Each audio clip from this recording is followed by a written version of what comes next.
All right, on to the second example. So the second example is they're in a little bit of a different niche. So they don't necessarily provide a manufacturing service like injection molding. They are a steel supplier. So they're a supplier to a lot of the manufacturers that I work with. So our approach with a company like this changes just a little bit.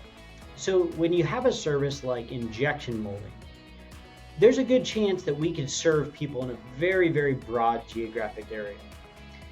With somebody like a steel supplier, we have to think about geography a little bit more. We all know steel is heavy, there's shipping costs. There's not a lot of reason why somebody across the country is going to, work with a steel supplier, in Erie, PA. Okay. So right off the bat, when we start working on SEO for a company like Econ Steel, we're gonna start to insert some of those geographic keywords into our SEO titles. So one example right here at the top, you can see that we use the term in their SEO title on their homepage, steel supplier in PA and Ohio. So that's a good example of a way that we use geography to our advantage when either we're in a very competitive space. So this could apply to maybe a machine shop. Machining is a very competitive space in that there's a lot of them out there, and there's not a lot of reason why somebody in California is going to work with somebody in Pennsylvania for machining. So we got to take geography into account. Same way in this case with the steel supplier. So we are focusing more on geography. One other interesting difference in the way that we approach SEO for a company like Econ Steel is we have a lot of different types of steel that we can offer and a lot of different types of products that we can offer. So we need to spend a lot of time kind of identifying what are the main ones that we want to focus on. What are the main types of offerings that we have that somebody's going to Google. So in this case, we've really just tried to spread a really wide net. So number one, we kind of broke it down by services. So the ways that we can process steel. So we have pages built out for that. Now we also have a lot of pages that address the actual types of steel that we offer. And we even took it a step further with them. We started to get right into the steel nomenclature. And so that could be, whatever a specific type of steel or specific compound of steel that we're offering.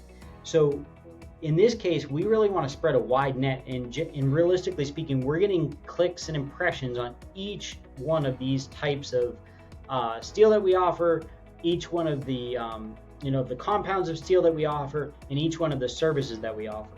And so what we can do is almost infinitely continue to build out new content that addresses these types of steel that somebody might be looking for. So the last company that I was going to show you is they're a medium-sized manufacturer, and they're similar to both of the companies we've talked about in a couple of respects. So this company is Erie Bronze and Aluminum. Once again, just looking at the website from a structural standpoint, you can see that we have a strong statement about who we are and what we do. You can see that we are really focusing on what gives us some competitive advantages. For example, they have this DISA machine that really allows them to outperform a lot of other bronze casting companies. But then we're very clearly outlining exactly who we are, what we make, and what our processes are.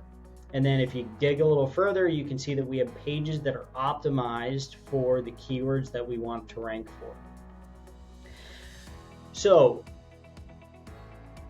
once again, with a casting company, there's a lot of different types of casting that you can do. Number one, there's sand casting, there's investment casting, there's centrifugal casting. So there's a lot of different castings you can do, a lot of processes you can use, and then there's a lot of alloys that you can cast. Not every casting company offers the same alloys. So what we found with this particular company is that we really need to be very specific about what we're offering, so that way we're matching exactly up with the type of search that we want. So in this case we used aluminum bronze casting, and then we actually dug further, and so we really got into specifying the nomenclature behind some of these castings, your manganese bronze, your different alloys. So each one of these, once again, is getting its own clicks and impressions. We're focusing not only on the name, manganese bronze castings, but we're also focusing on the numbers that, behind those data sheets. So there's a lot of different ways. These engineers might specify the exact type of, they might say 862 on their spec sheet, or they might just say manganese bronze casting. So we have to be able to encompass both of those terms and rank for them, because we never know exactly which one somebody's going to Google. So we're really talking about spreading a wide net here.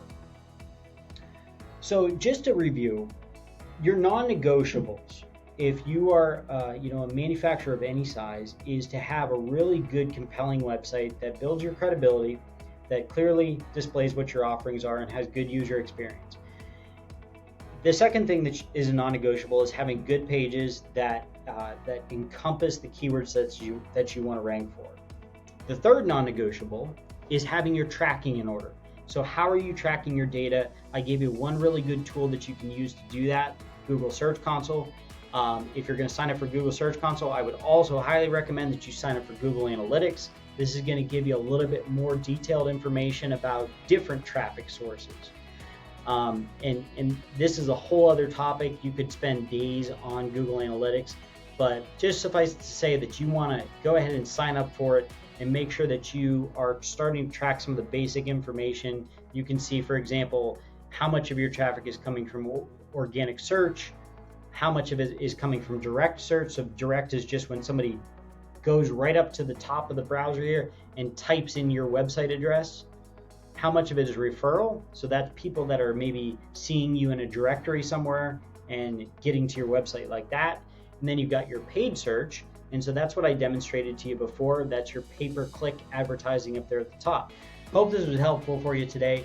Please check out my channel, like it, subscribe, and if you're interested in talking more with me personally about digital marketing for industrial companies, please reach out. Just go to wecreate.com, fill out the form there, and I'll get back to you. But if you want to do more on your own, I have several good videos about how to pick good keywords, how to construct good content for your website, and how to do some of the other things that are involved with SEO. Thanks for watching today, and I hope you enjoyed it.